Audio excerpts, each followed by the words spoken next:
Assalamualaikum warahmatullahi wabarakatuh. Kembali lagi bersama saya, dan kali ini saya ingin menyampaikan sebuah berita yang cukup menarik sekali untuk kita simak bersama. Di mana pada berita kali ini saya ingin menyampaikan sebuah informasi tentang ijazah palsu Pak Jokowi yang akhir-akhir ini kembali mencuat kembali. Sebenarnya kasus ijazah palsu Pak Jokowi ini sebenarnya sudah selesai ya pembahasannya pada tahun-tahun kemarin. Namun pada akhir-akhir ini kembali mencuat kembali. Namun pada kali ini Pak Jokowi tidak berdiam diri, di mana Pak Jokowi ini mengambil langkah tegas, yakni dengan mengambil jalur hukum, dengan menempuh jalur hukum. Jadi ada kemungkinan para tukang fitnah yang mencoba menggiring opini yang mengatakan bahwa ijazah Pak Jokowi ini adalah palsu, ini sebentar lagi akan dipenjarakan. Karena ya bagaimanapun mereka tidak akan bisa membuktikan bahwa ijazah Pak Jokowi ini adalah palsu. Karena memang kebenarannya adalah ijazah Pak Jokowi ini memang ada dan asli. Oke, untuk lebih jelasnya marilah kita simak dulu video berikut ini. Tukang fitnah ijazah palsu, siap-siap digulung. Jokowi bukan orang yang suka ribut. Selama 10 tahun dia dihajar fitnah, dihina, dicaci maki, dia diam. Dia biarkan. Karena dia tahu, waktu akan membuktikan segalanya. Tapi sekarang, game over. Sudah cukup kesabaran itu. Sudah cukup membiarkan para tukang fitnah bebas berkoar-koar sesuka hati. Mereka pikir bisa lolos terus? Mereka pikir bisa terus memutar balik fakta tanpa konsekuensi? Salah besar. Hari ini Jokowi menempuh jalur hukum. Bukan untuk balas dendam, tapi untuk memberi pelajaran. Pelajaran bagi mereka yang merasa bebas mengobral kebohongan tanpa rasa takut. Pelajaran bagi mereka yang pikir bahwa bermain-main dengan fitnah adalah hak kebebasan berpendapat. Salah. Itu bukan pendapat, itu kejahatan. Dan ingat, ini baru awal. Hukum akan berbicara. Sekarang bukan lagi sekadar bantahan di media. Bukan lagi klarifikasi yang dianggap angin lalu. Sekarang ada konsekuensi hukum. Siapa yang menyebarkan fitnah? Bersiaplah menerima panggilan pengadilan. Siapa yang jadi dalang di balik hoaks ini? Bersiaplah menghadapi konsekuensi hukum. Siapa yang merasa kebal? Tunggu saja, hukum tidak buta. Ini bukan gertakan. Tim hukum Jokowi sudah bergerak. Laporan sudah masuk. Buktinya ada. Semua jejak digital sudah dikumpulkan. Siapapun yang selama ini merasa bisa bicara sembarangan di media sosial, mulai sekarang harus berpikir 2 kali. Mereka kira bisa terus berlindung di balik katanya, konon, atau banyak yang bilang? Mereka kira dengan menambahkan menurut sumber mereka bisa lolos dari jeratan hukum? Tidak semudah itu. Hukum punya caranya sendiri untuk membongkar siapa yang pertama kali memulai fitnah ini. Siapa yang menyebarkannya? Siapa yang mendanainya? Semua akan terbuka. Orang-orang ini terlalu lama dimanja oleh kebebasan berbicara yang mereka salah gunakan. Mereka pikir demokrasi itu artinya bebas menghina, bebas memfitnah, bebas menjatuhkan orang dengan kebohongan. Sekarang mereka akan tahu bedanya. Jokowi tidak main-main. Dia sudah bersabar cukup lama. Tapi kalau kebaikan disalahgunakan, kalau kesabaran dianggap kelemahan, ya sudah. Waktunya menghajar balik lewat jalur hukum. Siap-siap saja, satu persatu akan tumbang. Dan setelah ini, tidak ada lagi ruang untuk fitnah murahan. Tidak ada lagi kebohongan yang dibiarkan tumbuh liar. Biar hukum yang berbicara. Mereka yang bicara tanpa fakta akan jatuh karena fakta. Sekarang para pemfitnah mulai panik, mulai gugup, mulai saling lempar tanggung jawab. Ketua DPP Harian Gerindra, Sufmi Dasko Ahmad menjelaskan kunjungan Prabowo ke Megawati murni bentuk silaturahmi di momen Idul Fitri, bukan agenda politik formal.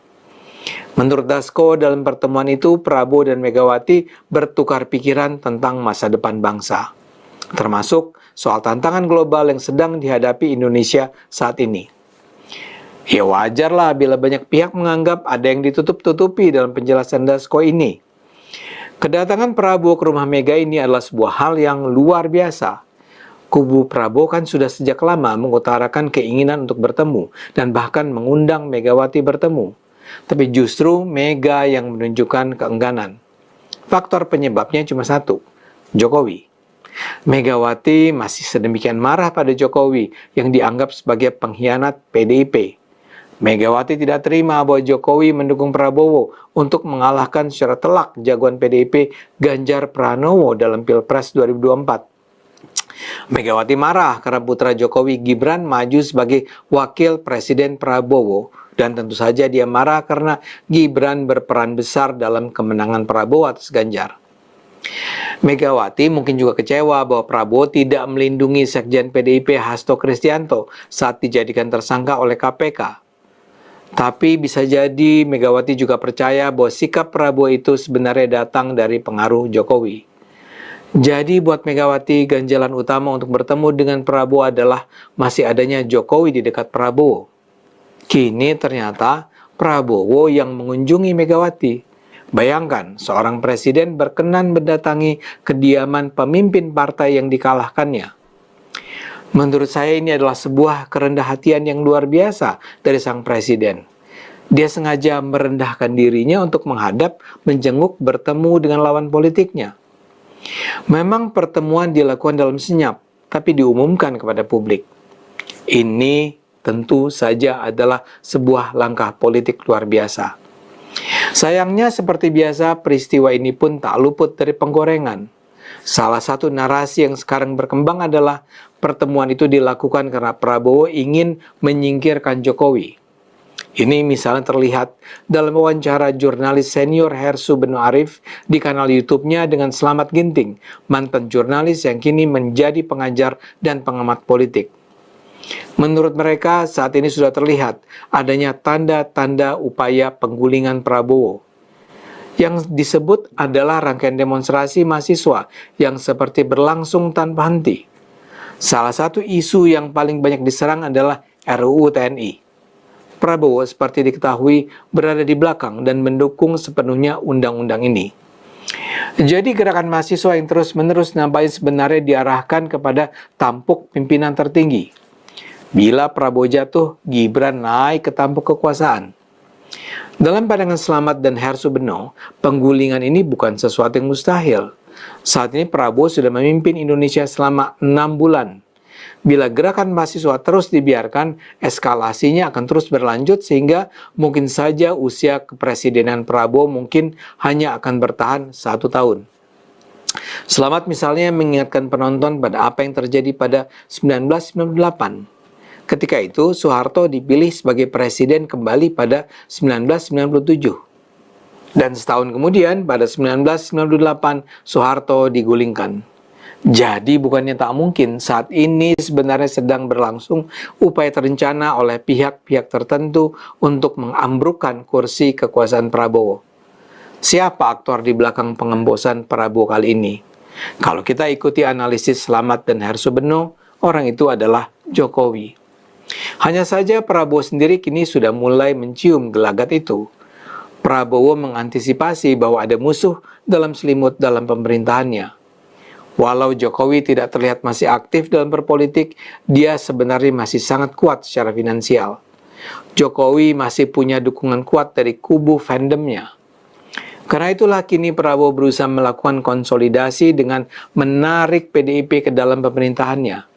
Sangat mungkin dalam reshuffle kabinet yang mungkin akan segera dilakukan menjelang pertengahan tahun, Prabowo akan merekrut sejumlah menteri dari PDIP. Mereka yang percaya dengan teori pertarungan kekuasaan antara Prabowo dan Jokowi akan mengatakan, tanda-tanda konsolidasi dengan PDIP ini sudah semakin terang. Pada pertengahan Januari, Sekretaris Jenderal Partai Gerindra Ahmad Muzani bertemu dengan Megawati.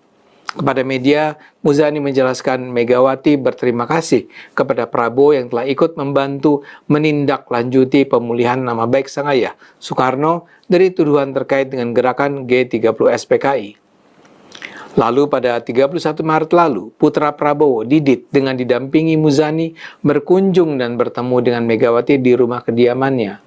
Lalu pada 7 April, Sufmi Dasko menggelar pertemuan dengan Rocky Gerung, Syahganda Nainggolan, Muhammad Jumhur Hidayat, dan Ferry Juliantono. Memang keempat tokoh publik ini bukan kader PDIP, tapi mereka dikenal sebagai aktivis yang berada di garda terdepan anti Jokowi. Sehari sebelumnya, pada 6 April, Prabowo bertemu dengan 7 jurnalis yang mewakili media massa nasional di Indonesia. Dan pada 7 April malam, Prabowo tiba-tiba bertemu dengan Megawati. Bagi Slamet dan Hersubeno, rangkaian peristiwa itu adalah bukti yang sangat tegas tentang upaya Prabowo mengkonsolidasi kekuatan menghadapi Jokowi. Jadi kesimpulannya, Prabowo bertemu dengan Megawati untuk menyingkirkan Jokowi. Buat saya ini adalah lagi-lagi contoh kedangkalan apa yang disebut sebagai propaganda dan psychological operations untuk melemahkan pemerintah Prabowo. Narasi Prabowo versus Jokowi adalah narasi yang dengan sengaja dibuat untuk memecah hubungan kedua pimpinan besar itu. Indonesia beruntung punya dua pemimpin besar, Prabowo dan Jokowi, yang secara bersama akan memandu masyarakat menuju kesejahteraan dan kejayaannya. Tapi ini justru adalah hal terburuk yang bisa dibayangkan oleh para penentang duet Prabowo-Jokowi seperti PDIP, Rocky Gerung, dan kawan-kawan. Mereka tidak bisa melihat bahwa kunjungan Prabowo ke rumah Megawati adalah bukti kebesaran hati Prabowo. Prabowo punya alasan yang cukup untuk membenci Megawati. Anda mungkin masih ingat cerita bagaimana Prabowo dikhianati ketika Megawati mencalonkan Jokowi untuk menghadapi Prabowo pada 2014. Keputusan Megawati itu adalah sebuah pengingkaran terhadap kesepakatan mereka berdua pada 2009. Pada 2009 itu kan Prabowo bersedia untuk menjadi calon wakil presiden Megawati dengan janji bahwa 5 tahun kemudian Prabowo akan menjadi capres dengan Megawati sebagai wakilnya. Ternyata pada 2014, Megawati melupakan begitu saja janjinya dan memajukan nama Jokowi lagi. Itu kembali terjadi pada 2019. Jadi Prabowo layak marah pada Megawati. Namun kini Prabowo dengan segenap kerendah hatiannya bersedia mengunjungi kediaman Megawati setelah sebelumnya Megawati berulang kali menepis undangan Prabowo untuk bertemu.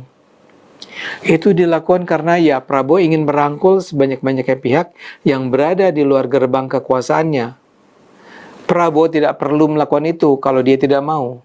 Apalagi ayah Megawati, Soekarno, adalah pemimpin Indonesia yang menjadikan ayah Prabowo, Sumitrojo Hadikusumo, memilih menjadi bagian dari kekuatan yang berusaha melepaskan diri dari kekuasaan pemerintah Indonesia. Ada cukup banyak alasan bagi Prabowo untuk membiarkan Megawati luntang-lantung berada di luar kekuasaan. Tapi Prabowo memilih untuk mengulurkan tangan merangkul PDIP dan Megawati. Tapi buat saya ini bukanlah sebuah hal yang terlalu mengejutkan. Hal yang sama pernah dilakukan Prabowo ketika mengulurkan tangan kepada PSI menjelang Pilpres 2024. PSI kan dikenal sebagai partai kecil yang sangat anti Prabowo dalam pemilu 2019. Tapi Prabowo sebagai calon presiden yang sudah memiliki dukungan besar menurut survei-survei yang ada, bersedia datang, berkunjung dengan jajaran lengkap pimpinan Gerindra ke PSI. Dia bahkan memuji saya yang sebelumnya justru aktif menyuarakan kampanye menolak Prabowo sebagai capres 2014, 2019, dan juga 2024.